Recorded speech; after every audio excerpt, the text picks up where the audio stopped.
नमस्कार दोस्तों, आइए आज फिर स्वागत है आप सबका लाइफ विद बाबा जी के इस नए एपिसोड में।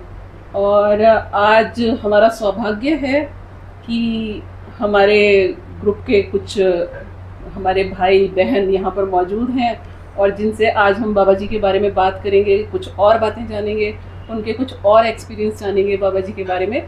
तो सबसे पहले ये हैं विकास जी, मनीष भाई और दीप्ति जी।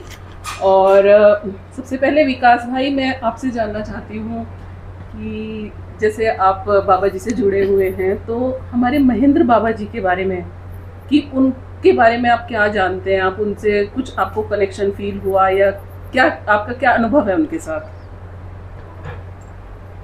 धन्यवाद दीदी, and best wishes to all your viewers. So सबसे पहले महेंद्र बाबा जो हैं वो, इनफैक्ट जब मेरी जर्नी स्टार्ट हुई तो महेंद्र बाबा के बारे में मुझे ज़्यादा कुछ पता नहीं था। अच्छा। हाँ, मैं चिलेनौला आश्रम फर्स्ट टाइम गया, फिर वहाँ से हड़ा खान गया। मैंने वहाँ महेंद्र बाबा की तस्वीर देखी थी और मुझे बस एक दो लाइन ये पता था कि इन्होंने तपस्या की थी। अच्छा। तो भोले बाबा आए थे। अच्छा, अच्छा। हाँ, हावेवर जब से मैंने सत्संग, वीकली सत्संग ज्वाइन करना शुरू किया और मुझे आप सभी से मतलब जुड़ने का मौका मिला और मुझे पता चला कि वृंदावन में एक आश्रम है, और फिर कुछ साहित्य के बारे में पता चला। तो जब मैंने पढ़ना शुरू किया तो मैंने जाना कि महेंद्र बाबा साक्षात जगदम्बा माँ पार्वती के अवतार थे। अच्छा। और वो भोले बाबा जब पृथ्वी पे आए 1970 में जी। तो उससे पहले वो आके उन्होंने एक ग्राउंड प्रिपेयर किया। अच्छा। भगवान के आने के पहले की उन्होंने सारी तैयारी की। जी। हावेवर जैसे उनकी जीवनी हम पढ़ते हैं कि उनका जन्म बिहार में हुआ था, और फिर वहाँ से वो एक अच्छे संभ्रांत परिवार में उनका जन्म हुआ था। उनको सुख सुविधाओं की कमी नहीं थी। बिल्कुल। लेकिन भोले बाबा का आशीर्वाद उन पर पहले से था और नियति पहले से तय थी जी। कि उनको किस रास्ते जाना है। तो उन्होंने गृह त्याग कर दिया, सारी सुख सुविधाओं का त्याग कर दिया और खाली पैर वो अपने गुरु की खोज में, ईश्वर की खोज में निकल पड़े। जी, जी, जी। और उन्होंने अनेक प्रांत है जो भारत के, उनकी यात्राएं की। बीहड़ जंगल में वो घूमे, बिना भोजन के, बिना किसी मतलब रिसोर्सेज के, जी। और और सभी जगह ईश्वर ने, हेड़ा खान भगवान ने उनकी रक्षा की। जी। और हम सभी जानते हैं कि उन्होंने कितनी कठोरतम से कठोरतम तपस्या की श्री अम्बा जी में। अम्बा जी, हाँ जी। वहाँ का जिक्र है कि वो माता का वहाँ पे मंदिर भी है और वहाँ पे महेंद्र महाराज ने काफ़ी तपस्या की है। सो उस कठोरतम तपस्या के बाद जब माँ जगदम्बा साक्षात प्रकट हुई जी। और उन्होंने बताया कि आप जिन गुरु की खोज कर रही हैं वो आपको कूर्मांचल की पहाड़ियों में मिलेंगे। तो फिर वो वहाँ से महेंद्र महाराज कूर्मांचल गए और शीतला खेत में, जैसा हम सबको पता है कि वहाँ पे आश्रम में उन्होंने तय कर लिया कि अगर मेरे गुरु ईश्वर अगर वो दर्शन नहीं दिए तो मैं प्राण त्याग कर दूंगा। तो जब उन्होंने दरवाज़ा बंद करके जब वो वहाँ पे उस हट के साथ जब अंदर चले गए तो वो देखते हैं कि गुरु महाराज उनको दर्शन देते हैं जी। और पूछते हैं कि क्या चाहिए। तो आप सोचिए, महेंद्र महाराज ने इतनी कड़ी तपस्या करी और इतने दुख उन्होंने झेले, किसके लिए? वो सारी मतलब सृष्टि के लिए, हम सभी के लिए, कि हम सभी का कल्याण हो। तो उन्होंने ईश्वर से भी यही मांगा कि जन कल्याण, मुझे जन कल्याण की मतलब इच्छा है या आशा है, आप आइए और जन कल्याण कीजिए। और जैसा हम सभी जानते हैं कि मतलब संसार की जैसी स्थिति बन रही थी उस समय, मतलब ईश्वर का आना, और तो भोले बाबा आए और उन्होंने मतलब कैसे सारी व्यवस्था बनाई।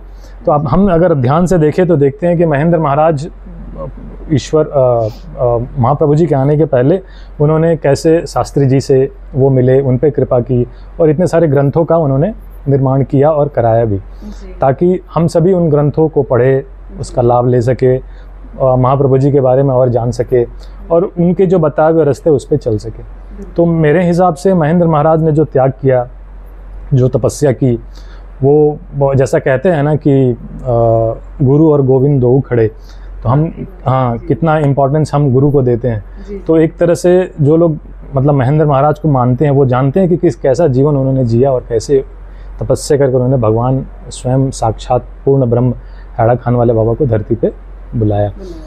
तो ये हमारे लिए सौभाग्य की बात है कि हम महेंद्र महाराज को जान सके और उनके बताए हुए रास्ते पे चलने की कोशिश कर रहे हैं और उनके लिखे हुए साहित्य को बिल्कुल पढ़ रहे हैं और लोगों को बताने की भी कोशिश कर रहे हैं। राइट। बिल्कुल विकास भाई, आपने बिल्कुल बहुत ही सुंदर बात बताई कि महेंद्र महाराज का इतना त्यागपूर्ण जीवन रहा और ये भी सच था कि इतने वैभवशाली घर में जन्म लेने के बाद भी उनकी तो नियति थी कि भाई उनको वैराग्य उनको होना है और वो आगे संन्यास में आगे बढ़ना है, और वो तो बाबा की पहचान कराने के लिए संसार में आए।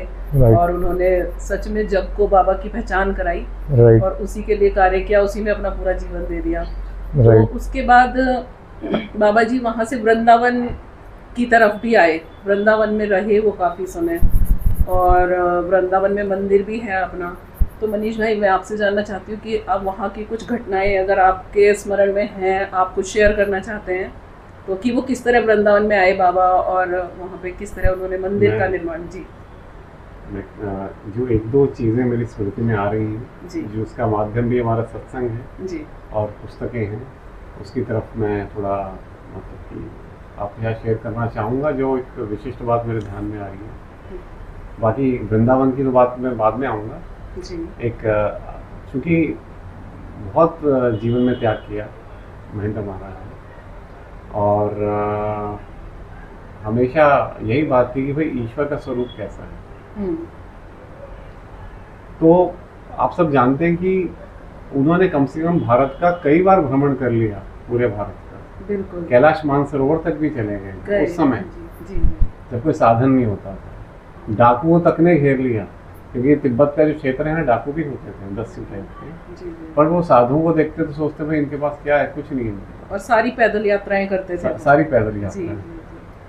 तो एक ऐसा है प्रसंग कि भाई जब शीतला खेत में महाराज जी बाबा जी हमारे भोले बाबा मतलब पुराने पुराने स्वरूप में दर्शन देते हैं बाबा जी को। तो बाबा जी फिर आ जाते हैं वृंदावन में, वो बताते हैं सबको। उसके बाद क्या होता है, उनके मन में इच्छा ऐसी उठती है कि यार प्रभु ने तो कुछ क्षण के लिए, कुछ देर के लिए दर्शन दिए थे, उसके बाद तो भगवान ने दोबारा दर्शन नहीं दिए, तो ऐसे जीवन का क्या फायदा। अगर भगवान दर्शन दें सही से तो वो यहाँ पर कह के निकलते हैं। अब एक भक्त होते हैं, उनका नाम स्मरण नहीं आ रहा वृंदावन में उनको, कि भाई अब तो मैं या तो भगवान के दर्शन होंगे, नहीं तो ये शरीर का त्याग कर देंगे, इसका क्या फायदा, ऐसे जीवन का क्या फायदा, इसमें भगवान ही नहीं है। तो वो क्या करते हैं, कैलाश मानसरोवर की तरफ प्रस्थान करते हैं। वो प्रस्थान करते हैं तो वहाँ पर जब काफ़ी मतलब पड़ाव होते हैं, तो एक पड़ाव जब आखिरी पड़ाव होता है उसके पास में उनको एक जो पर्वतारोहियों का, जो विदेशी पर्वतारोही होते हैं, उनका एक दल मिल जाता है। तो वो तो सारे लैस होते हैं अपने जो भी उनके उपकरण या वो सब होते हैं, पूरी प्रबंध के साथ होते हैं। वो कैलाश पे चढ़ने के लिए जा रहे होते हैं। आप सब लोगों के लिए बात मैं कह दूं कि 11वीं शताब्दी के बाद में कोई ऐसा तकरीबन तब के बाद से कोई ऐसा विवरण नहीं है कि किसी ने कैलाश पे चढ़ाई करी हो, या आज भी एक ऐसा पर्वत है जिसपे किसी ने चढ़ाई नहीं की। हाँ जी। क्योंकि बहुत शुभ भी नहीं मानते हैं। अच्छा। और इवन बुद्ध धर्म है उसमें भी शुभ नहीं मानते हैं। तो अब महेंद्र महाराज ने वो आए हुए थे कि भाई कि हम इस पे चढ़ाई करेंगे। तो महेंद्र महाराज जी से तो उनका जो बातचीत हुई तो उन्होंने थोड़ा सा परिहास से उड़ाया कि भाई तुम कैसे चढ़ोगे, अच्छा कि भाई तुम्हारे पास कोई मतलब साधन नहीं है जी। तो किस लिए आए, तो उन्होंने बताया कि भाई मैं तो इसलिए आया हूँ। तो उन्होंने देखा ऐसे हंसी करी। अब आगे फिर वो जब चढ़ने लगे तो महेंद्र महाराज तो अपने जो भी हाथ पांव थे जैसे उसके हिसाब से वो थोड़ा चढ़े होंगे ऊपर। उन्होंने भी जो पर्वतारोहियों ने उन्होंने भी चढ़ना चालू करा। तो ऊपर से एक पत्थर आया। अच्छा। और वो पर्वतारोहियों के एक के पाँव ले गया साथ में। अब वहाँ हाय तौबा मच गई, हल्ला मच गया वहाँ। तो अब उन्होंने अपना प्लान तो ड्रॉप कर दिया ऊपर चढ़ने का। उनका पूरा ध्यान हो गया भाई इसको रेस्क्यू करने का, जिसको बिल्कुल वो हुआ। और महेंद्र महाराज ऊपर तक चढ़े, कहीं जाकर के फिर एक जगह अब उनको कुछ दिखे नहीं, कैसे आगे कुछ चट्टान भी नहीं, कैसे कहाँ तक, तो कुछ घास सी निकलती हुई दिखाई दी, तो उन्होंने उससे पकड़ के सोचा और ऊपर चढ़ जाऊं। तब तक वो पर्वत और वही चले गए होंगे, तब आकाशवाणी हुई अच्छा। कि वत्स महेंद्र, अब आगे बिल्कुल मत आना, अच्छा।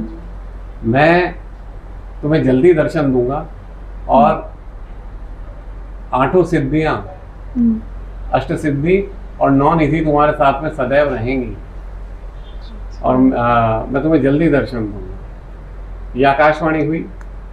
उसके बाद महेंद्र महाराज फिर वहां से निकल के महेंद्र महाराज आए, जैसा कि आपने एक वीडियो में पहले बताया था, हैराखान विष्णु महाधाम की गुफा में। हाँ। और फिर उन्हें वो श्री मुनीन्द्र सूक्त स्वर्णिम अक्षरों में उन्हें प्राप्त हुआ भगवान की। अब ये आप देखिए, सिर्फ वैदिक वांग्मय में, वैदिक साहित्य में ही सूक्त शब्द मिलता है, जैसे रात्रि सूक्त हो गया, पुरुष सूक्त हो गया, उसके अलावा सूक्त कहीं पर नहीं मिलेगा। मेरी जान रामायण महाभारत में किसी और पुराणों में नहीं मिलेगा आपको सूक्त, सिर्फ हैराखंडी साहित्य में श्री मुनीन्द्र, उसका भी नाम है श्री मन मुनीन्द्र सूक्त। श्री मुनीन्द्र सूक्त में श्री मन मुनीन्द्र सूक्त है जी। और वो भी दैवीय कृति है। बिल्कुल। ठीक हाँ, है। वो उसमें वर्णन है कि भाई वो मतलब दैवीय कृपा से ही वो उत्पन्न हुए थे उस और वो स्वर्णिम अक्षर थे, तो स्वर्णिम अक्षरों में उन्हें दिखाई वो भी मानव निर्मित नहीं है, जी जी जी, वो भगवान की कृपा से। तो ये प्रभु भी देखते हैं भाई किसकी कैसी भावना है। इस वजह से जो भी अगर चाहते हैं कि भाई हम अपनी बुद्धि से या अपने मतलब उपकरणों से हम भगवान को पा लेंगे, या जिनमें भी थोड़ा अहम का भाव होता है, तो वो हाँ, तो वो पर्वतारोहियों के दल के साथ वैसा हुआ। और बाकी तो एक और छोटा सा, वैसे तो प्रभु की महेंद्र महाराज की लीलाएं भी बहुत हैं, जैसा हमें मिलता है साहित्य से। उनका कार्य क्षेत्र जो लीला क्षेत्र है, अंबाजी, फिर अपना गुजरात की भूमि, वृंदावन, बांदीकुई, ये सब विशेष तौर से रहा है उनका। और उनके प्रिय शिष्य थे जो विष्णुदास शास्त्री जी थे, उनके बड़े भाई। हाँ। जो जज साहब थे, गिरधारी लाल मिश्र आप जी, ये जो पहली पुस्तक भी लिखी है, जी जी जी बिल्कुल, वो गिरधारी लाल मिश्र जी, जो पहली पुस्तक है उनके द्वारा लिखी गई। और ये जो मूर्ति की बात जो है, कटघरिया में जो प्राकट्य उत्सव में जो मूर्ति का अनावरण हुआ था, प्रतिष्ठा हुई थी, वो उन्होंने बनवाई, मतलब बनवा करके वो जयपुर से वो उन्होंने भिजवाई थी जो मूर्ति वहाँ थी। तो बाकी तो एक और बात है छोटी सी, महेंद्र महाराज ने शरीर छोड़ा था कटघरिया में, तब वहाँ के भक्तों में ये हो गया कि भाई हम तो इनका अंतिम संस्कार यहीं करेंगे, क्योंकि ये बहुत बड़ी महान विभूति थे। पर हमारे हम जो भगवान के अनन्य भक्त हैं श्री राकेश जी भैया, उनके पिताजी वकील साहब थे श्रद्धानंद जी, वो भी अनन्य भक्त थे। और आप जानते हैं कि श्रद्धानंद जी के पूरे परिवार पे प्रभु की बहुत अनन्य कृपा है और सब भगत है सारे के सारे। तो वो थे, तो उन्होंने किसी तरह प्रयत्न करा कि भाई बाबा जी को वृंदावन अति प्रिय था, उनका श्री क्षेत्र है जो लीला क्षेत्र भी है, तो वहाँ पर ही होना चाहिए। तो जैसे जैसे करके वो बाबा जी की देह को, महेंद्र महाराज जी को वहाँ से लेके आए वृंदावन। अब देखिए, शरीर छोड़ दिया है, फिर शरीर वहाँ से लेके आते हैं और अगले दिन संस्कार है वृंदावन में। और जब संस्कार हो रहा है तो चिता में से एक हाथ निकल आता है, वरद हस्त, अभय मुद्रा भक्तों को कि तुम अभय रहो। तो ये सारे सिद्ध पुरुषों के, अब बहुत सारे लोग मतलब एक दो दृष्टियां हैं देखने की महेंद्र महाराज की तरफ। एक माता की दृष्टि भी है कि चूंकि बाबा के साथ विराजमान है ना मंदिरों में, तो आप जितने भी मंदिर देख लीजिए, तो प्रभु के साथ कौन विराजमान हो सकता है?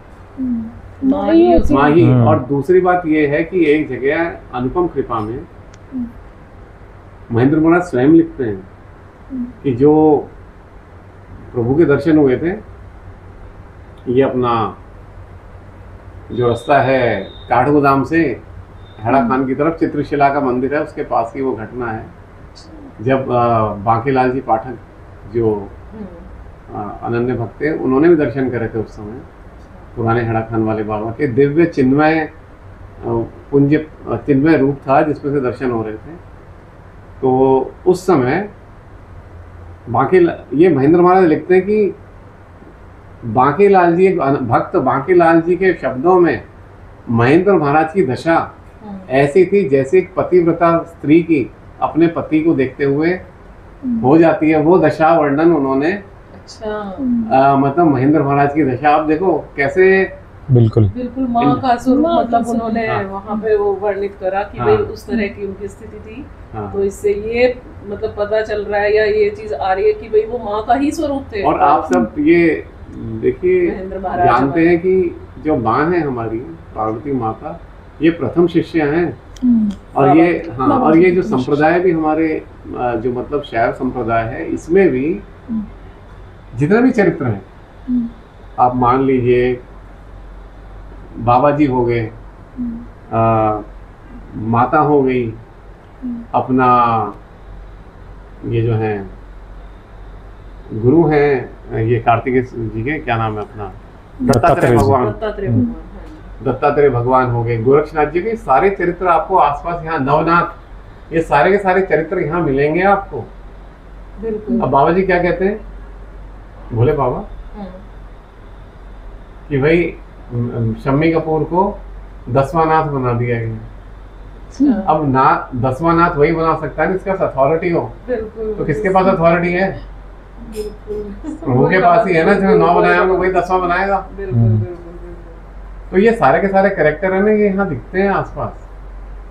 बाकी महेंद्र महाराज ने जितना साहित्य लिखा है, जितनी चौपाइयाँ लिखी हैं, जो सदगुरु तत्व पे ग्रंथ है, जैसा मैंने बताया श्री दिव्य कथा अमृत, पूरी आरती का जो आरती होती है प्रभु की, वो भी इनके द्वारा ही रचित है सारी की सारी। तो ये सारा का सारा, अब देखिए कितनी मतलब अद्भुत बात है, अलौकिक बात है। प्रभु का अवतार होने वाला है, उससे पहले आप देखिए, आप किसी को बोलने जाएंगे लोग विश्वास करते हैं, पर उनकी वाणी और उनके तप में इतना तेज था कि लोगों ने विश्वास करा।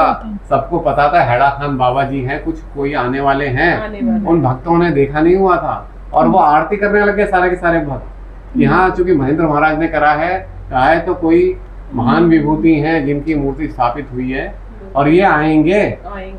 और वो सब भगत आरती करने लगे और फिर बाबा जी प्रकट होते हैं। महेंद्र महाराज चले गए, बाबा जी प्रकट हुए और उनकी आरती पहले से हो रही है। ये सोच रहे बहुत ही असाधारण बात है। बिल्कुल आरती हो रही है। और जो दिव्य कथामृत ग्रंथ है हमारा, वो भी महेंद्र महाराज जी ने लिख दिया। और बाबा तो बाद में प्रकट हो रहे। 3 प्रहर की अवधि में प्रगटे ग्रंथ अनु। तो ये सब कोई बहुत ही असाधारण बातें हैं। आप सोचिए, आप, मैं कह रहा हूँ किसी को आप बताइए, हो सकता है सुन ले, पर वो आरती करने लग जाएगा? नहीं यहाँ हजारों लोग करने लग गए आरती। और फिर प्रभु आते हैं और प्रभु की आरती होती है बकायदा। हाथी में बैठ के प्रभु का जुलूस निकाला जाता है पूरे वृंदावन में। बिल्कुल बिल्कुल बिल्कुल, है ना। तो ये आस्था इतनी बड़ी चीज है। श्रद्धाहीन सत्य नहीं पावा, ये उसमें लिखा हुआ है श्री दिव्य कथामृत में। तो ये श्रद्धा इतनी बड़ी चीज है कि जिससे, इसलिए कहते हैं श्रद्धा रखनी चाहिए। और यही संतों के तप का फल होता है, जो हमने महेंद्र महाराज के तप का फल हम भोग रहे हैं। हम लोगों को आनंद मिल रहा है इन सबका। इतना बड़ा आश्रम का निर्माण हो गया, इतना बड़ा संप्रदाय है यहाँ पे। तो राइट बिल्कुल मनीष भाई, बहुत बहुत सुंदर आपने बातें बाबा के बारे में बताई और इतनी अच्छी जानकारी दी हमारे दर्शकों को। और इसमें मैं एक चीज आप देखिए दीदी, मतलब कि महेंद्र बाबा ने इतने सारे साहित्यों का निर्माण किया और शिक्षाएं दी, लेकिन कहीं भी अपना नाम उन्होंने यूज नहीं किया। बिल्कुल थोड़ी से भी मतलब अहं का भाव बिल्कुल कहीं नहीं, पूरी तरह से समर्पित भगवान शिव पे। तो ऐसा कौन हो सकता है? माता के अलावा और तो कोई नहीं हो सकता, है कि नहीं। और उसमें भी उन्होंने हमें प्रभु के चरणों की महिमा, अब देखिए हमने कोई, ना तो हमारा कोई बैकग्राउंड, ना हमने कोई कहीं गुरुकुल में जाके पढ़ा है, कुछ नहीं पढ़ा। सिर्फ सत्संग करा और हडियाखंडी साहित्य हम पढ़ने का प्रयत्न कर रहे हैं। तो जब उन्होंने लिखा है चरणाश्रित, तो हमें ये पता लग गया भाई चरण की महिमा है। सुनो, अब फिर देखा जाए तो भगवान के चरण की रज की नख की महिमा ही महिमा है था। जिसने भगवान के चरण को पकड़ लिया वो तो तर गया। तो हम तो आप उन चीजों में जो महेंद्र महाराज ने लिख दिया, कहीं कहीं उन्होंने गुरु चरणाश्रित भी लिखा है, कहीं उन्होंने चरणाश्रित लिखा है। तो चरणों के, और कहीं कहीं उन्होंने भक्तों को भी लेकर के ऐसा संबोधित किया है कि चरणाश्रितों पर आपके निरंतर उपकार हो रहे हैं, कृपा हो रही है। तो सारे भक्तों के लिए भी उन्होंने चरणाश्रितों शब्द का प्रयोग किया है। बिल्कुल बिल्कुल मनीष भाई, बहुत मतलब बहुत ही सुंदर जानकारी रही है हम लोगों के लिए। और इसी में एक थोड़ा सा मैं भी अपनी तरफ से एडिशन करना चाहूँगी कि जैसे अभी हमने वीडियो भी बनाए हैं बाबा के बारे में, विस्तृत जानकारी महेंद्र बाबा के बारे में, और जो बाबा का पुराना स्वरूप आया उनके बारे में, और फिर हमारा बाबा का नया स्वरूप आया उनके बारे में हमने उसमें विस्तृत जानकारी दी है। तो जैसे माँ का जो स्वरूप बताया जा रहा है बार बार महेंद्र बाबा के लिए, तो इसमें मैं यहाँ पे हमारे शास्त्री जी ने जो ग्रंथ लिखे हैं और उन्होंने उनके जो चरित्र वर्णन बाबा के बारे में करा है, महेंद्र महाराज के बारे में, तो उसमें उन्होंने खुद ये चीज़ का विस्तृत वर्णन किया है कि मतलब हालांकि उन्होंने ये भी लिखा है कि मतलब ये बहुत एक ऐसी अनुभूति है जो शेयर भी नहीं करते हैं लोग, लेकिन उन्होंने वहाँ पे लिखा कि जब वो सदाशिव चरितामृत जो हमारा एक ग्रंथ है, जब वो उसका निर्माण कर रहे थे तो महेंद्र महाराज स्वयं उनके पास गए राजगढ़ उसका कि भाई जो पद अभी तुम लिख रहे हो, जो कलश लिख रहे हो वो मुझे सुनाओ। तो वो उन्होंने उनको सुनाना शुरू किया और मेरे ख्याल से कुछ 49th जो 49वां दोहा जब वो सुना रहे थे उनको, तो उनकी नज़र महेंद्र महाराज पे पड़ी। तो उन्होंने मतलब उनके आश्चर्य का ठिकाना नहीं रहा जब उन्होंने देखा कि वहाँ पे गुरु के स्थान पे एक बहुत ही सुंदर दिव्य मनोहर नारी मतलब देवी स्वरूप स्त्री को बैठे पाया वहाँ पे। तो मतलब सुनने बोलने में भी मतलब ये लगता है, मैं खुद जब मैंने वो चीज़ें पढ़ी उसमें मुझे बहुत इस चीज़ का ये हुआ। और इतना सुंदर उन्होंने वर्णन किया है कि वहाँ पे उन्होंने देवी का स्वरूप को बैठे हुए पाया और वो डर भी गए, पढ़ते रहे लेकिन वो डर गए थोड़ा सा। और फिर उन्होंने नीचे मुँह करके अपना पढ़ते रहे और वो जब 55वें दोहे पे पहुँचे तो देवी माँ ने मतलब ऐसे कुछ मतलब ताल ठोकी, ऐसे कुछ आवाज़ की, तब उनका ध्यान भंग हुआ और उन्होंने देखा दोबारा से बाबा की तरफ, तो वो साक्षात अपने महेंद्र महाराज को बैठे पाया। तो उस टाइम पे उन्होंने मतलब साक्षात देवी के दर्शन वहाँ पे महेंद्र महाराज ने हमारे शास्त्री जी को कराए उस कलश का निर्माण करते हुए। तो ये एक बहुत बड़ी बात है और ये बिल्कुल प्रकट अनुभव है उनका कि भाई साक्षात उन्होंने देवी के दर्शन वहाँ पे किए। जैसे हम सब भक्तजन और पुराने लोग भी जिनसे हम जानते आए हैं कि वो देवी का स्वरूप थे, देवी का स्वरूप थे, तो उन्होंने साक्षात उनको देवी का स्वरूप दिखाया। तो इससे हमें भी अब जो नए लोग जुड़ रहे हैं, जो भक्त हैं, उनको भी पता चलता है कि भाई ये हमारे माँ और बाबा दोनों प्रकट हुए हैं और शिव भगवान हमारे भोलेनाथ भोले बाबा के रूप में और जो हमारे महेंद्र महाराज है वो माँ के रूप में आए और उन्होंने सारा यहाँ पे बाबा से बार बार प्रार्थना की कि आप आइए और हमारे मतलब जन कल्याण के लिए आप आइए और दर्शन दीजिए। तो बहुत ही सुंदर ये मतलब महेंद्र महाराज का चरित्र है, ये ईश्वर की कृपा है, ये बहुत बड़ी मतलब अनंत वो है ये तो हर व्यूअर को महेंद्र महाराज के चरित्र के बारे में जानना ही चाहिए। बिल्कुल। और उसका साहित्य वृंदावन में प्रचुर मात्रा में उपलब्ध है। बिल्कुल बिल्कुल बिल्कुल। और हमारा सौभाग्य है कि हम प्रभु हमसे मतलब ये कहलवा रहे हैं, बुलवा रहे हैं। बिल्कुल आज और महेंद्र बाबा का हृदय भी जो था वो माँ के समान ही था। जी जी जी। उस समय जो उस समय के जो भक्त लोग हैं बिल्कुल ये बात हाँ जी बताते भी हैं। जी, जी, जी। आप लोगों ने भी सुना होगा दीदी कि मतलब जब किसी उत्सव पे जब सारे भक्त आते थे तो कितने खुश होते थे महेंद्र महाराज। हाँ। लेकिन जब उत्सव खत्म होता था और जब लोग जाने लगते थे अपने अपने घरों को तो कितने वो मतलब उदास हो जाते थे। इनफैक्ट मैंने सुना है कि वो किसी कमरे में चले जाते थे और बोलते थे कि मुझे बता के मत जाना। अच्छा। हाँ, तो आप देखिए कैसा मतलब कोमल हृदय था, बिल्कुल हाँ जी। माता के समान। और बिल्कुल विकास भाई की आज भी वो लोग मौजूद हैं जो मतलब जिन्होंने महेंद्र महाराज को देखा है हाँ। और उनके साथ अनुभव करे हैं, क्योंकि हमारे साथ दीदी हैं, जैसे आपने बताया वो राकेश भैया और उनकी जो बहनें हैं, तो वो लोग बताते कि उन्होंने कैसे मतलब वो जाया करते थे, उनके पास रहा करते थे, और इतने सुंदर अनुभव है उनके कि जैसे हम अपनी नानी के घर आए हैं, या हम अपने एक बच्चे होते हैं ना छोटे छोटे कि हमें नानी के घर नहीं जाना, हमें वहां जाना है, वो ऐसे अनुभव अपने शेयर करते हैं। तो वो बिल्कुल उनको ऐसे ही लगता है, और कहते हैं कि वो बाबा हमें पैसे भी देते थे कि जाओ तुम बाजार से चीजें खरीद लाओ अपने लिए। तो बिल्कुल एक माँ का ही स्वरूप, वो कोमल हृदय जैसे माँ का होता है कि बच्चे आए हैं तो मैं जाओ तुम ये ले आओ, जाओ तुम वो, मतलब उनको खुश करने के लिए। बिल्कुल हम ये डिफरेंस हम पाएंगे दीदी, आप साहित्य भी पढ़ेंगे प्लस भक्तों के जो अनुभव भी सुनेंगे कि भोले बाबा का स्वरूप और महेंद्र बाबा के स्वरूप में ये डिफरेंस आप पाएंगे कि भोले बाबा एक स्ट्रिक्ट डिसिप्लिन वे में, जो मतलब जिस तरह से जिस काम को होना है उस काम उसी तरह से होना चाहिए, और मतलब महेंद्र बाबा बिल्कुल एक माता की तरह सभी का ध्यान रखते हुए एकदम वो करुणा से पूर्ण उनका हृदय कल्याण करना सबका करना। और उन्होंने हमेशा मतलब अपने लिए कुछ कभी ऐसा नहीं कि कोई मुझे वो करे, हमेशा बाबा की तरफ सबको मोड़ा कि उन पे ध्यान दो, बाबा का नाम जपो, ओम नमः शिवाय जपो, है ना, कभी अपने उसमें वो नहीं रखा। तो ये बहुत उनका मतलब कितना दिव्य स्वरूप उनका रहा होगा, और कैसी उनकी मतलब भक्ति रही होगी कि उन्होंने इस तरह से लोगों को किया। अब सोचिए जब वो दीदी जब वो तपस्या वाले काल में जब वो थे और ईश्वर भोले बाबा की तलाश में थे, उस समय वो ऐसा भी लिखते हैं, बताते हैं कि जब वो मंदिरों में जैसे भंडारे होते थे तो जाते थे, तो जो पंडितों के जो बैठने की जो पंक्ति होती थी उसमें बैठते थे, तो पंडित लोग इनको भगा देते थे कि तुमको तो दिखाई नहीं देता पंडित है, ना केसरिया कलर का वस्त्र है, ना कुछ है ना, तो उनको भगा देते थे। और जब ये जो भिखारी होते थे जो मतलब हाँ उनकी लाइन में बैठते थे, तो वो भी उनको भगा देते थे कि तुम तो भिखारी जैसा है नहीं, तुम तो मतलब साधु जैसा दिख रहा है, तो तुम जाओ उधर बैठ। तो ऐसे ऐसे कष्ट उन्होंने सहे हैं दीदी। एक प्रसंग याद आया अभी स्मृति में आया कि ये भी बहुत वृंदावन में ये भी मतलब श्रुति में चलता है। श्रुति में मतलब कि किसी में लिखा नहीं हुआ है, किसी एक आधे बुक में होगा, कहीं कुछ छोटे एक दो पैरा में, पर थोड़ा विस्तृत रूप से बताता हूँ। अब ये घटना 1958 के आसपास की है।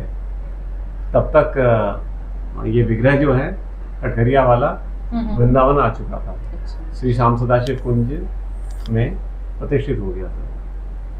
तब उसका मतलब जो भी उपचार है दैनिक नित्य क्रम वो चालू रहेगा। अब आप ये सब तो व्यूअर्स को भी पता होगा कि चूंकि उसमें प्राण प्रतिष्ठा हो गई थी और प्राकट्य उत्सव में बाबा जी स्वयं उसके अंदर में प्रवेश कराया बाबा ने हजारों लोगों के उसके। तो महेंद्र महाराज की 1 to 1 बात होती थी विग्रह से, उस विग्रह में हार्ट बीट तक आती थी। वो लेके भी उसको इसलिए आए थे कटघरिया से कि कटघरिया में जब बाबा जी की अनुपस्थिति थी महेंद्र महाराज की, तो जो लोकल पब्लिक थी वो टच करने लग गए थे विग्रह को, हार्ट बीट देखने के लिए सब। तो वो ये अशुद्धि को अच्छा नहीं मानते हैं, क्योंकि एक हमारे ये देव हैं तो उनका एक मर्यादा में उपासना रहती है। तो महेंद्र महाराज को पता लगा तो वो बहुत गुस्सा हुए, और उन्होंने जो गिधारी लाल जी थे उनको कहा कि भाई तूने ये कलयुग में इसको करवा करके बहुत अच्छा काम नहीं किया। तो वो यहाँ तक कह रहे थे कि भाई इसको लेकर के मैं नदी में कूद जाऊंगा विग्रह को, अगर ऐसी मर्यादा लोग ऐसा करेंगे तो वो उनको ले आए विग्रह को। तो उनकी 1 to 1 बात होती थी विग्रह से।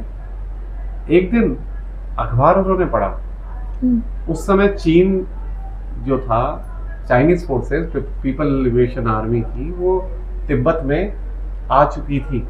और ऐसा अखबारों में छप रहा था कि दलाई लामा कभी भी गिरफ्तार किए जा सकते हैं और वो चीनी फौजों की गिरफ्त में आने ही वाले हैं। तो वो उन्होंने अखबार पढ़ा और वो अखबार लेकर के सामने गए बाबा के। उन्होंने कहा बाबा इनकी रक्षा होनी चाहिए, ये एक धार्मिक महापुरुष हैं। उसके बाद वहाँ वो घटना होती है, ये बहुत एक मतलब कि जानी मानी घटना है कि दलाई लामा निकलते हैं अपने काफिले के साथ भारत आने के लिए, और चीनी जो प्लेन्स हैं वो लग जाते हैं, उनको पता लग जाता है।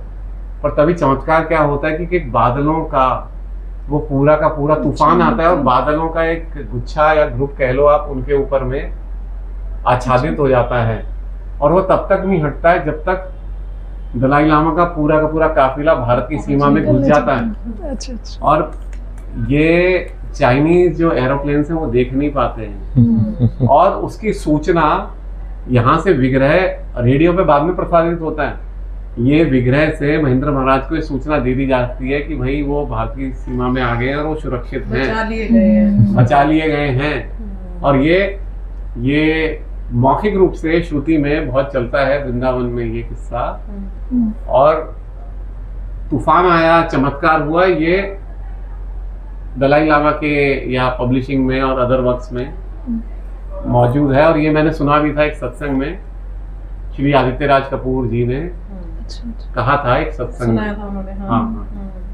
तो ऐसे तो प्रभु की तो सिर्फ दया दृष्टि से देखने मात्र से वृंदावन का जो विग्रह है अपने आप ही लोगों में विग्रह से मुझे याद आया अभी हमारे सत्संग में मैंने एक्सपीरियंस सुना था, सविता पढ़ालिया दीदी ने बताया था कि उनके जो पिताजी थे वो महेंद्र महाराज के, उनका नाम नेताजी कुछ था, नेताजी भूला, हाँ वो पक्के मतलब भक्त थे।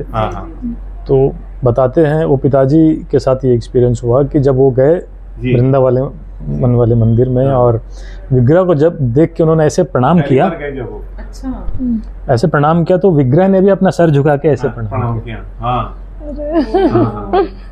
तो ये एक्सपीरियंस मतलब ये जो सविता पढ़ालिया और शिवराम जी हैं, ये तो भगवान के भेजे हुए महेंद्र महाराज की गोदी में जीवन मतलब उन्होंने बचपन गुजारा है सविता जी पढ़ालिया ने।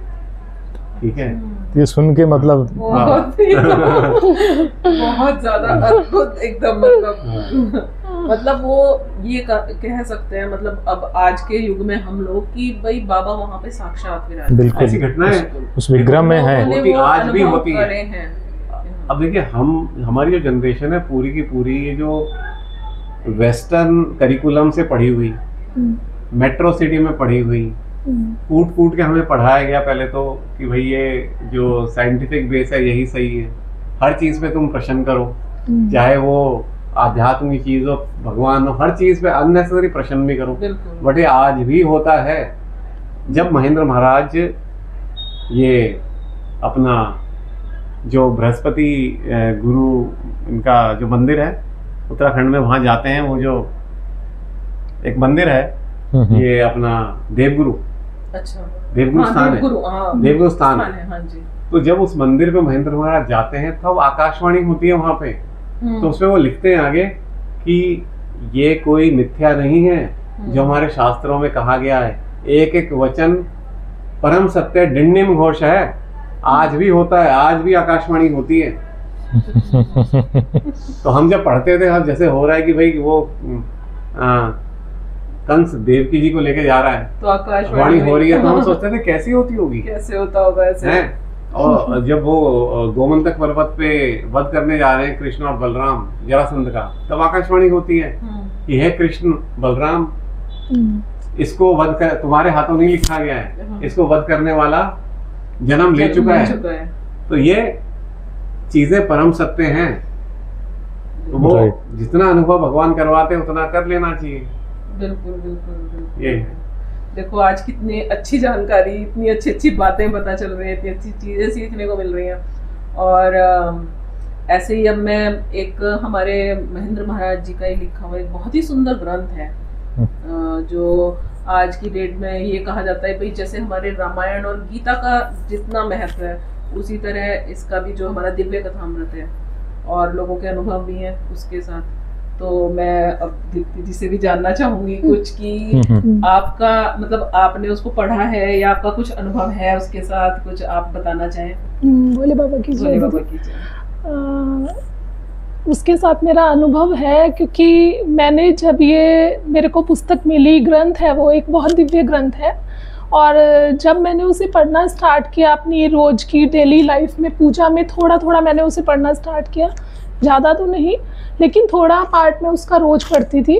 तो धीरे धीरे मैंने देखा कि मेरे को अंदर कुछ फील मतलब कुछ वाइब्रेशन मेरी बॉडी में इस तरह की होती हैं जो मैंने कभी भी अपनी लाइफ में कभी भी पूजा की है कि नहीं की। तो वो मैंने फील की है, और वो धीरे धीरे बढ़ता जा रहा था। जितने दिन ज़्यादा मैं उसको पढ़ती जा रही थी, वो धीरे धीरे मतलब बिल्कुल जैसे कहते हैं कि नीचे से लेके ऊपर तक जा रहा था। वो वाइब्रेशन मैंने पूरी एनर्जी अपनी बॉडी में फील की है, और वो बहुत ही दिव्य अनुभव है। इवन और वो उनका लिखा हुआ ही है, महेंद्र महाराज जी का ही लिखा हुआ है। और जैसा कि उनको माता का रूप, माँ का रूप कहा गया है, तो वो भी बहुत उसका साक्षात प्रमाण मैंने फिर वृंदावन में देखा है कि हमेशा जो भोले बाबा हैं उनके साथ माँ ही होती हैं, और वहाँ पर भोले बाबा के साथ हमारे जो भोले बाबा हैं पुराने वाले स्वरूप में, उनके साथ उन्हीं का विग्रह, तो और उनके साथ उनके वाहन भी हैं। इवन मैंने उनको भी ध्यान से देखा है कि भोले बाबा के साथ उनके नंदी महाराज हैं, इधर माँ के साथ उनके शेर। तो वो मुझे बहुत ज़्यादा मतलब इम्प्रेस कर गया। और धीरे धीरे जब हम लोगों ने आपस में सत्संग में जब मैंने ज्वाइन किया, आप ही के थ्रू इवन मुझे पता चला जैसे, और मैंने वो सत्संग ज्वाइन किया, उसमें मुझे सब लोगों के एक्सपीरियंस मिले, प्लस मुझे खुद से ही कुछ ना कुछ थोड़े थोड़े दिन बाद कोई ऐसी अनुभूति होने लगी कि मैं वहाँ से उनसे कनेक्ट होती चली गई, अपने भोले बाबा से कनेक्ट होती चली गई, और अपने महेंद्र महाराज जी से कनेक्ट होती चली गई। मतलब एक अलग एनर्जी मैं अपने अंदर फील करने लगी।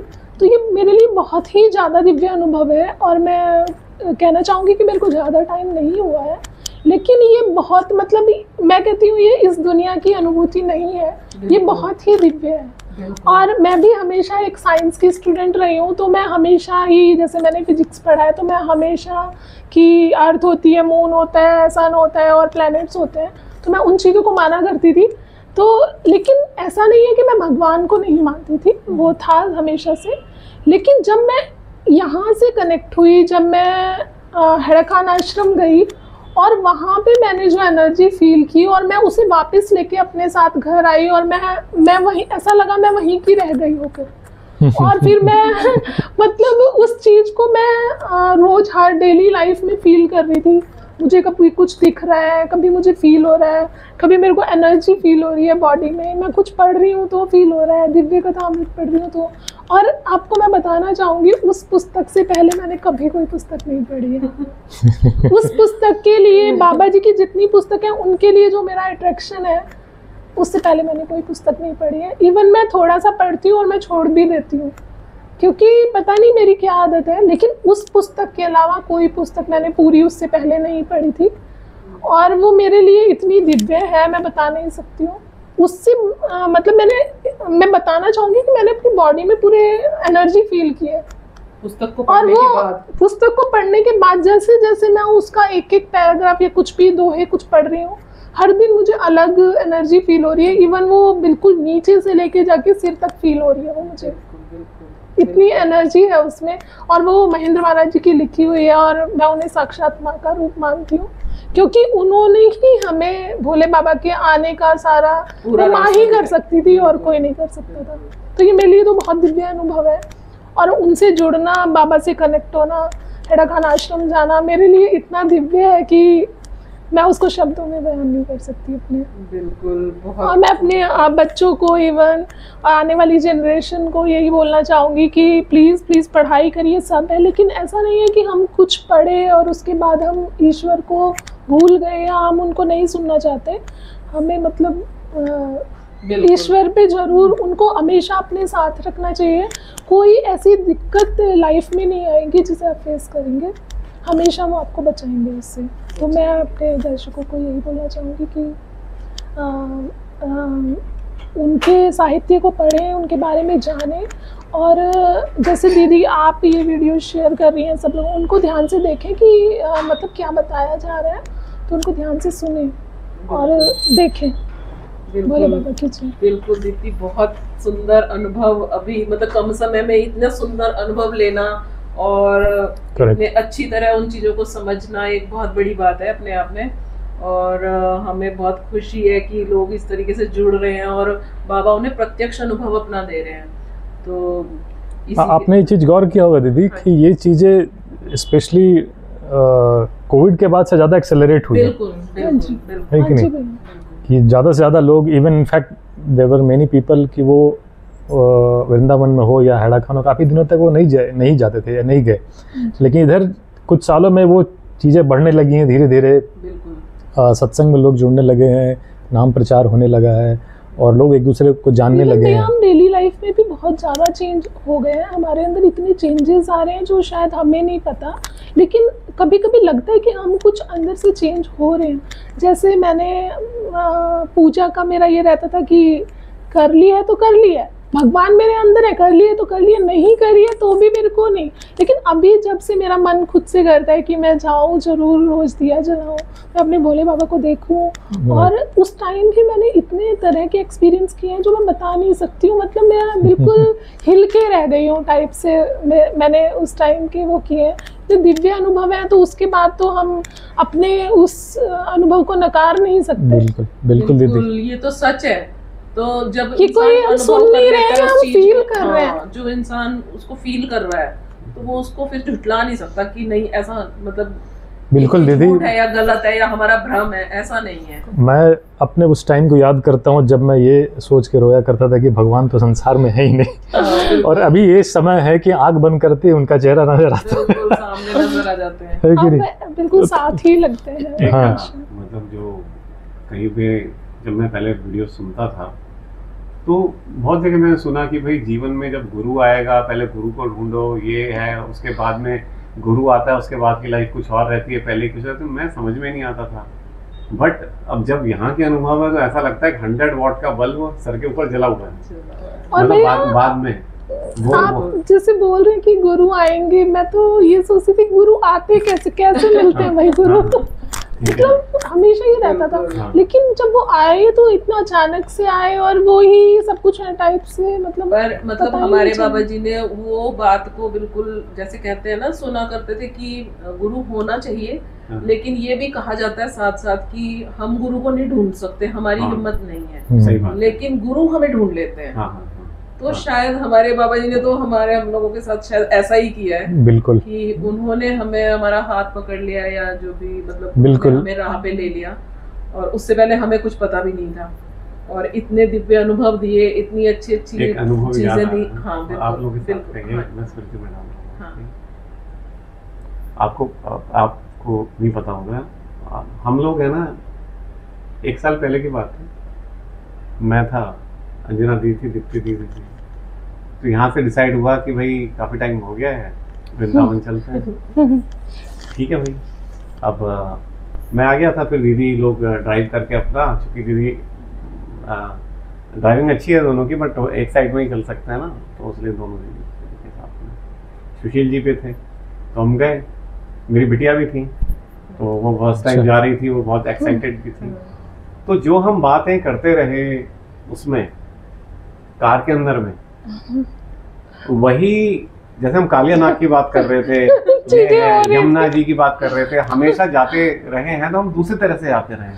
बट इस समय संयोग से हम ऐसे रास्ते से ऐसा लगा है कि भाई कोई सुन रहा है, हमारी जो कार में कन्वर्सेशन हो रहा है, और वो हमें वहीं उतार रहा है जो हमें दिख रहा है। कालियानाग का मंदिर लगा, यमुना जी दिखी, वो सब दिखा। उसके बाद में एक मजेदार बात ये हुई कि चूंकि अब मैं जब भी हैड़ा खान जाता हूँ तो मैं कुछ पहनता नहीं हूँ, कि भाई वहाँ की रज पवित्र है, तो वो चरणों मतलब कुछ नहीं पहनता। उसका एक कारण ये भी था, एक बार चप्पल भी चोरी हो गई थी, ठीक है। और दूसरी बात है, मैं जो हमारे बुजुर्ग हैं, अंकल जी, राजेंद्र अंकल और ये सब, तो वो कभी भी नहीं पहनते। तो भाई हमें सीखना भी चाहिए प्रेरणा के स्वरूप में। तो मैं उस बात को मैं वृंदावन में ज्यादा से ज्यादा फॉलो करने की कोशिश करता हूँ। तो मैंने जब कार पार कर रहे थे दीदी, तो मैंने दीदी से कहा, मैंने कहा कि चप्पल जो है रख दें क्या? कह रही नहीं भैया, कुछ लग जाएगा पाँव में, ये सब करके है, मतलब कि मैंने कहा ठीक है भाई। तो इन्होंने तो भाई अपना पहना, तो मैं भी भाई ठीक है। अब ये आए वहां से, तो ये मुड़ गए मंदिर की तरफ, तो मैं कुछ मिठाई विठाई लेने लग गया। और जब मैं आया वहां पर तो देखा भाई कि भाई दीदी बंदर आते के साथ पहले तो दीदी की चप्पल उठाई, मेरी चप्पल, और ऐसे तोड़ करके नाली में ऐसे फेंकी। मतलब भैया बिल्कुल अलग कर दी थी, मतलब वो उसको कोई जोड़ नहीं सकती, वो ऐसे कर दी थी, उसे कोई जोड़ नहीं सकता, और वो फेंक के नाली में डाल दी। मतलब स्ट्रिक्ट वार्निंग। तो भाई जाना है तो नंगे पांव रहना बिल्कुल। है। भैया और बाहर चप्पल ही ढूंढ रहे थे। कितनी देर तो चप्पल ही हाँ, ढूंढते चप्पल। रहे। एक चीज़ मैंने आप लोगों ने भी गौर किया होगा कि आप जब भी बाबा जी के यहाँ जाते हैं, भले हेड़ा खान हो या वृंदावन हो, घर से निकलने से लेके हाँ, वहाँ पहुँचने तक और वहाँ से वापस आने तक का सारा प्रबंध और जिम्मेवारी बाबा जी लेते हैं। ये 100% सही बात है। बिल्कुल। ये मैंने हेड़ा खान आश्रम जब हम अभी गए तभी भी फील, एक तो पहले ही वहाँ पर जाते वो तो हुए सबसे- कुछ इस तरह का हो हाँ गया हाँ, था। वो प्लस जब हम वहाँ पहुँचे, लेकिन जब हम उनकी उसमें बिल्कुल पहाड़ियों में, मैंने गाड़ी में मतलब उनको फील किया लाइट की तरह वहाँ पे अपने साथ जाते हुए। एक बार मैं क्रिसमस के टाइम पे लॉन्ग वीकेंड था, तो मैं वृंदावन गया था।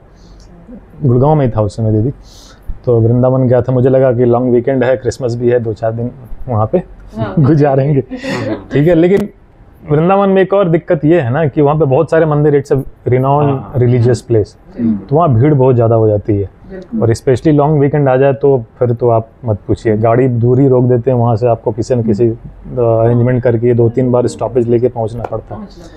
तो मैं जैसे तैसे तो पहुँच गया, ठीक है, आने का तो आ गया, लेकिन इतनी भीड़ है वृंदावन में कि आप मंदिर से निकलो तो कहीं दूसरी जगह जा नहीं सकते। मार्केट में जाने पे भी इतनी भीड़। बट जैसे तैसे 2 दिन वहाँ पे हमने, मतलब जो बाबा जी के यहाँ जो मेरा कार्यक्रम था मैंने किया, और वहाँ से रिटर्न होने का मुझे ये डर था कि अब जाऊँ कैसे, क्योंकि स्टेशन भी पहुँचना है बिल्कुल। तो गाड़ी लेके ही, लेकिन मेरे पास ट्रेन का टिकट नहीं था क्योंकि इतनी रश थी उस समय की टिकट नहीं मिली। मैंने सोचा बस से जाएंगे, तो किसी ने एडवाइस किया कि भाई यहाँ तो वृंदावन बस स्टॉपेज तो मतलब बंद था, बोले यहाँ से आपको बस मिलेगी नहीं, आप हाईवे पे चले जाओ, वहाँ पे शायद जो हाईवे से आने वाली बसेज हैं दूसरे स्टेट वाली, उसमें शायद जगह मिल जाए। तो मैं सोचा चलो पहले मथुरा बस स्टॉप चलते हैं, वहाँ शायद मिल जाए। तो वहाँ जाके गया, वहाँ पहुँचा तो देख रहा हूँ कि वहाँ बस में इतनी भीड़ है कि कोई बस आ रही है ना तो रुकने से पहले लोग खिड़की से घुस जा रहे हैं। अच्छा। हाँ, मतलब इतनी रश थी, आप मतलब बैठने का छोड़िए, खड़े होने की जगह नहीं थी। मैंने कहा कि अब क्या करें, कैसे जाऊँ भैया घर, कल से मतलब ऑफिस भी है। तो फिर किसी ने एडवाइस किया कि आप, वो कोई हाईवे था, बोला वहाँ आप चले जाओ, वहाँ से शायद इंटर स्टेट वाली बसेस मिल जाएंगी। तो वहाँ पहुँचा मैं, तो जाके देख रहा हूँ ब्रिज पे, जब मैं चढ़ा हाईवे पे तो देख रहा हूँ कि वहाँ ऑलरेडी 100-150 लोग खड़े हैं अच्छा। बस के लिए, और बस वाले आ भी रहे तो रोक नहीं रहे, क्योंकि लॉन्ग वीकेंड है तो सभी जगह मतलब भीड़ है। अब मैंने सोचा कि अब घर कैसे जाऊँ यार। तभी अचानक क्या देखता हूँ कि जो टेम्पो ट्रैवलर होता है ना, हाँ। अचानक उधर से आया एक वाइट कलर का, और आके ठीक पास में ही रुका। तो मैंने पूछा भैया आप कहाँ जा रहे हो? उसने कहा कि मैं नोएडा जा रहा हूँ, आपको मैं जा रहा हूँ हरिद्वार, लेकिन आपको नोएडा छोड़ दूंगा मैं, परी चौक। मैंने कहा कि वो मतलब ये तो बहुत परी चौक से तो मुझे मेट्रो मिल जाएगी आराम से गुड़गांव के लिए। मैंने कहा कि ठीक है भैया, बस मैं तुरंत बैठा अंदर और भगवान की कृपा से पहुंच गया। ऐसी चीजें पता है क्या क्या होती है, जैसे मैं बताऊं, जैसे आप जा रहे हो, आप 5 मिनट पहले पहुंचोगे, भले ही डब्बा आपको ट्रेन का सामने मिलेगा, ठीक है ना। आम तौर पे जैसे आप जाते हो, आपको आसपास कोई डिवोटी मिल जाएगा ट्रेन में संयोग से, ठीक है। और संयोग ऐसे बहुत होते हैं। इसका मैं एक सुनाती हूँ आपको। अच्छा, जैसे क्या होता है, टिकट आपकी कंफर्म हो जाएगी, मतलब कि आगे पीछे वैसा होता है, जो द्वंद्व होता है ना वो सब है। आपको कहीं सीट मिल जाए, आपको भीड़ में से एकदम से होगी, एकदम से खाली हो जाएगी, ऐसी चीजें बहुत होती हैं। अब मेरे साथ क्या हुआ था, जब मैं फर्स्ट टाइम हेड़ा खान गई थी, तो नहीं फर्स्ट टाइम तो सेकंड टाइम जब गई थी न्यू ईयर पे, तो मैं अकेले गई थी यहाँ से, और उधर से कुलदीप वगैरह वो लोग थे। तो क्या हुआ कि जब वापस आते हुए, हमारी ट्रेन तो सेम थी, कुलदीप और 1-2 जने और थे और मेरा, लेकिन हमारे डब्बे कोच अलग अलग। तो अब मैं कुलदीप के साथ थी, तो मैं यही कह रही थी, मैं फर्स्ट टाइम ट्रेन में ऐसे जा रही हूँ और आज मैं बिल्कुल अकेले हूँ, मैं मतलब कैसे जाऊंगी। रात की ट्रेन होती है कि आप 8-8:30 बजे बैठोगे और सुबह यहाँ रुकती है वो गुड़गांव में, वो रानीखेत एक्सप्रेस, तो वो उसमें था। तो अब हमारे कोच अलग अलग थे, मैं अगर एक ही में ही होते तो कम से कम हम इकट्ठे बैठ जाते। मैं कहा मैं बिल्कुल अकेले हूँ, मैं कहा तुम लोग तो फिर भी सब हो, मैं अकेले हूँ। तो उसने कहा, मैं कहा मुझे कोच तक पहले तो छोड़ के आओ। तो उसने कहा ठीक है हम छोड़ के आते हैं आपको, टाइम हो रहा था ट्रेन का।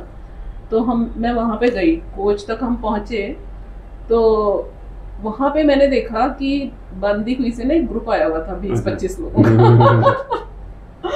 और वो सारे वहाँ पे बैठे हुए बाहर, मतलब तब तक खुली नहीं थी, वो बाहर बैठे हुए थे। मैं कहा तुम लोग यहाँ? कह रहे हाँ हमारा यही तो कोच है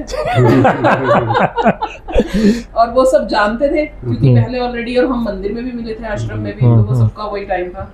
वो सब हमें इतनी हंसी आई। मैं कुलदीप को कह रही, मैं कुलदीप अब तो आराम से अपने कोच में बैठ जाओ तुम जाके। और मुझे तो ये सब इतने लोग मिल गए, देखो बाबा की कैसी दया हुई। मुझे ये लग रहा था कि मैं अकेले और वो रात की का सफर है और मैं फर्स्ट टाइम ट्रेवल ऐसे कर रही थी ट्रेन में, तो मुझे बहुत डर लग रहा था।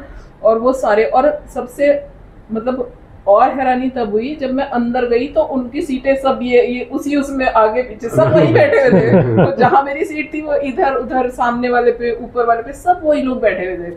मैं कहा देखो, मतलब मैंने उन्हें भी बताया, मैंने कहा देखो मैं इतना डर रही थी और आप लोग सब यहीं पे हो, मतलब बाबा कैसे हेल्प कर देते हैं। बिल्कुल कि मतलब जैसे हमें तो नहीं पता चीज, सोच तो हम डर रहे हैं, से है ना, हम डर रहे हैं, लेकिन उन्होंने ऐसी व्यवस्था कर रखी है। कब किसने टिकट किया होगा, मैंने कब किया होगा, लेकिन मेरे को कि ये डरेगी तो उसको वहाँ एडजस्ट, मतलब कैसे कैसे वो चीजें बनती हैं, ये सब होता तो वो सब कैसे हेल्प मिल जाती है, मतलब हम लोग। राइट। तो ये बहुत इस तरह के बहुत सारे अनुभव है हम सबके पास, और बहुत सुंदर अनुभव है जो हम अपने दर्शकों के लिए भी साझा कर रहे हैं यहाँ पे सबके साथ। और बहुत अच्छा रहा, बहुत अच्छा डिस्कशन रहा बाबा के बारे में, महेंद्र महाराज के बारे में, नई नई चीजें और पता चली और बातें पता चली। तो अब हम विदा लेते हैं दर्शकों से, और सभी को भोले बाबा की जय। भोले बाबा की जय। भोले बाबा की जय। और आप सबका बहुत बहुत धन्यवाद। अगर आप हैड़ा खान बाबा जी के बारे में और ज़्यादा जानकारी चाहते हैं तो डिस्क्रिप्शन में दिए गए लिंक पर क्लिक करें और इस वीडियो को ज़्यादा से ज़्यादा लाइक, शेयर और सब्सक्राइब करें। Thank you.